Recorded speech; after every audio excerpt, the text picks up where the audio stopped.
Hey guys, subscribe for daily content, and if you're shopping for gear, make sure you check out the description for the newest items at some of the very best online retailers. There's also links for some of the items that I personally recommend. Thanks! What's going on YouTube? Metal Complex here, and today I've got another interesting knife review slash knife overview to share with you guys. This is the Miguron Vakor. I'm not actually sure exactly how to pronounce it, so I'll let you guys take a look at this right here. I also don't think it's a real word, but if it is a real word, please tell me what it means. Anyways, let me tell you guys right off the bat, this is a very recommendable knife. This has essentially everything that I am looking for in a lightweight compact, because that's what they're doing here. This is the lightweight compact EDC formula that everybody has tackled, and this is that formula pushed to almost perfection. It's got one little thing, and you guys probably already know what it is. And if you are, well, we'll just spoil it. If you're right-handed, it doesn't matter. But even if you are left-handed, if you have just dealt with the right-handed knife world for so long, you just put your knives in the right-hand pocket, you might not care. But outside of the pocket clip mounting position being stupidly non-existent on this side, this is essentially a perfect lightweight compact EDC budget folding knife. They did an excellent job, and I'm going to recommend it. This is a knife that I'm going to recommend to you guys. It's very, very good. But we're going to talk about everything that makes it good here. I will link this knife down in the description. There's actually a few different variations of it, including white with PVD, so you can actually dye it whatever color you want, which is pretty cool. It does help my channel when you use those links, but that's up to you. Thanks so much to Miguron for sending these knives in. Thanks to my patrons for supporting me. Let's go ahead and get a measurement of this knife. We're going to blast through the specs here today so that I can talk about what really makes this knife great. Overall length is coming in at 7 1/4. No surprise there. Blade length, 3 1/8. Cutting edge, about 2 3/4 inches there. Let's go ahead and do some size comparisons. Any custom scales you find in this section can be found down in the description under Original Goat and Others. Up against the 80-10 and the 80-20.5, it's obviously going to be thinner and lighter than both of these knives. Let's put it up against the Spyderco PM2 and the Spyderco Para 3. There you go. It's closer to the size of the Para 3 with it's about almost exactly, this is a little more cutting edge, just a little bit. So the camera's angled slightly to help with lighting.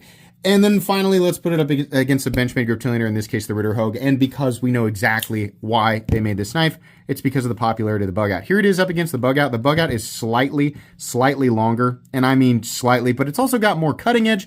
But this guy's got the forward choil, which some people would have definitely preferred on the bug out. I will say that the ergonomic lines of this guy, in my opinion, are superior.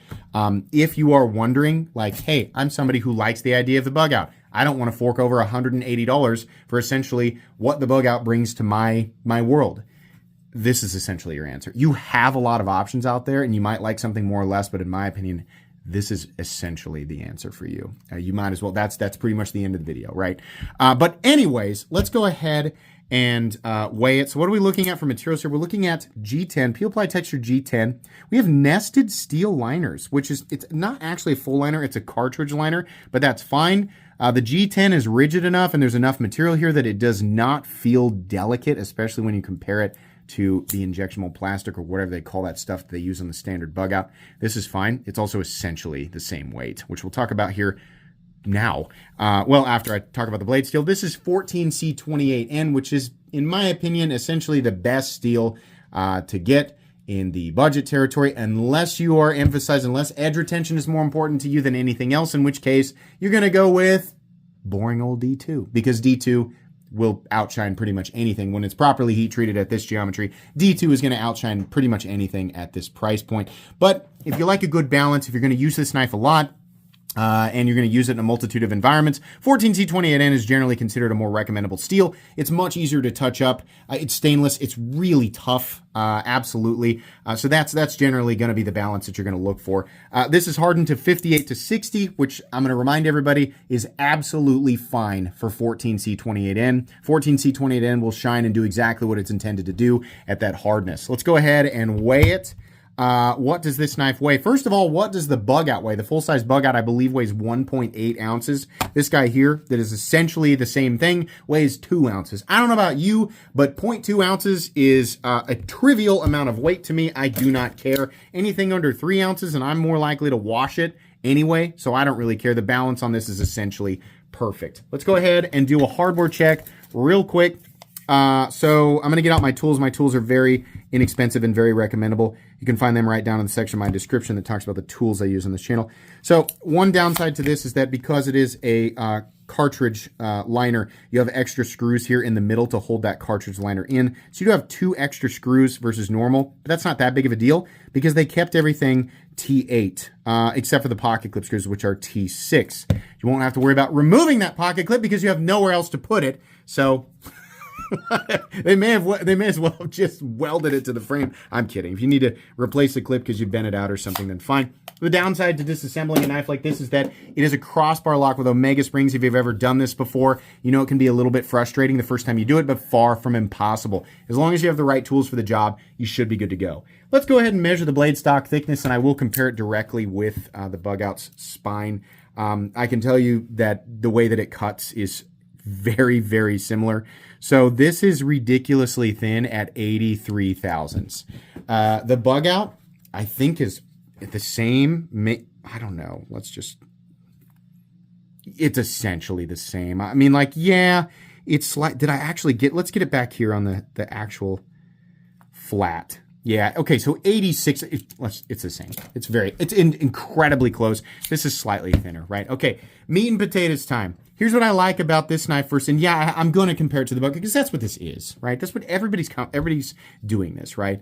And yeah, it's annoying in a lot of ways, but they're seeking the most perfection of the perfectest version of this hyper-popular, style of knife. And they did it very, very well. This is a big, open ergonomic profile with a nice choke up spot. This is substantially more cutting edge than I need and most people need on a regular basis. If you have much bigger hands and you require a much longer blade for your EDC needs, then, yeah, maybe they should do an XL version. But this is, in my opinion, superior because you can choke up. I really, really like that.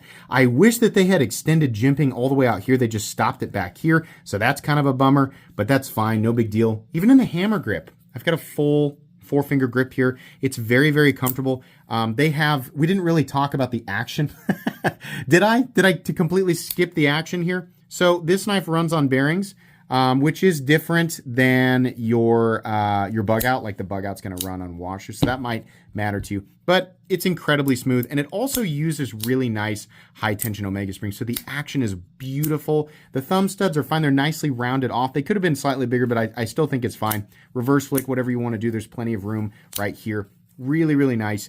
The blade profile is also insanely slicey. And that's nice. You have a 14C28N blade that's hardened, reasonably high. 14C28N has this massive range of like 55 to 61, right? Obviously, you're going to want to be on the lower end. If it's like a fixed blade, you're going to be really beating the crap out of it. And on the higher end, if you've got a pocket knife or really thin geometry. But 14C28N is really, really tough, so the blade is much more likely to roll instead of chip while you're using it, which is nice for people who are going to use this all the time and plan to resharpen it or touch it up, because, I mean, there's the sharpened edge is just a continuous curvature, really easy to strop or sharpen or whatever, right? There's a great plunge grind on it. It's just exceptional, right?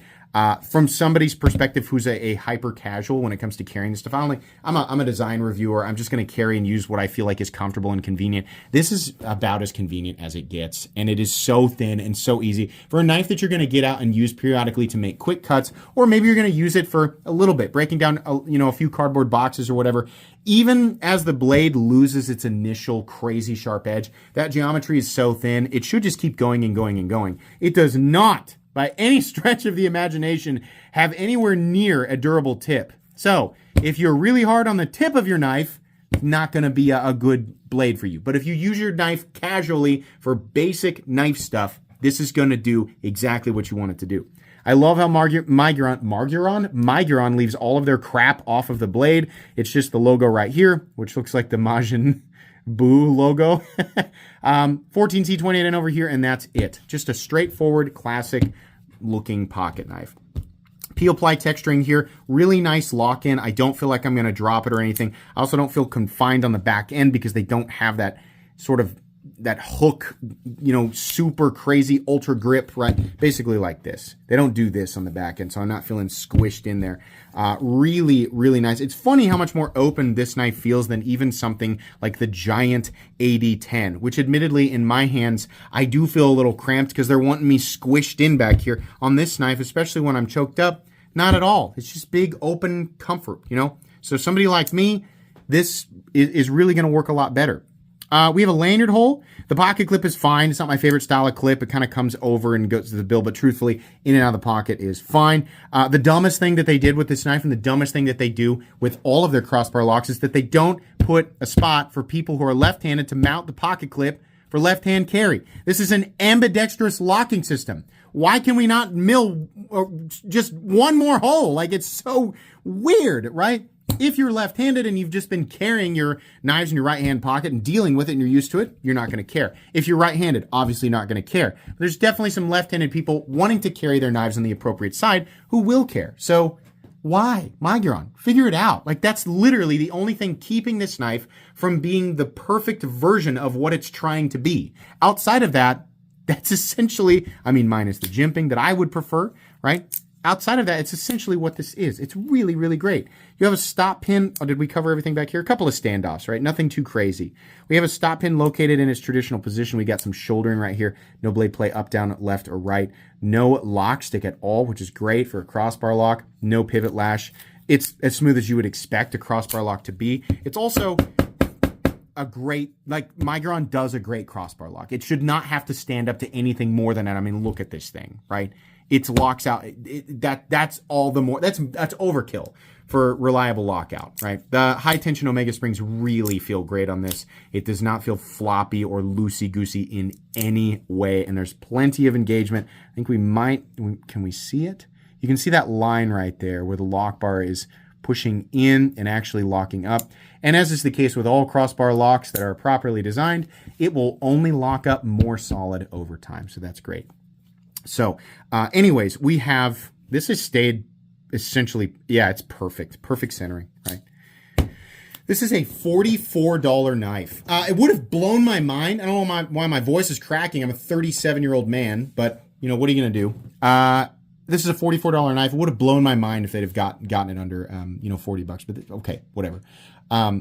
This is great. This is a great budget knife. A lot of people are going to look at this and go, meh, boring, right, whatever. But for this particular formula, which every company is trying to push closer and closer to perfection in the budget territory, I think Miguron takes the cake right now with this guy. I think this is probably your best bet. As soon as some company figures out how to do this exact same system without the use of Omega springs, that'll be it, right? Benchmade has apparently the patent on the crossbar lock utilizing the coil spring. How do I know? Because I checked when I designed my own knife. Microtech has their own way around that with their ram lock. The super lock, as far as I know, is something that is open and anybody can use. It would be really great if some budget company could figure out some spine operated super lock or shark lock or whatever.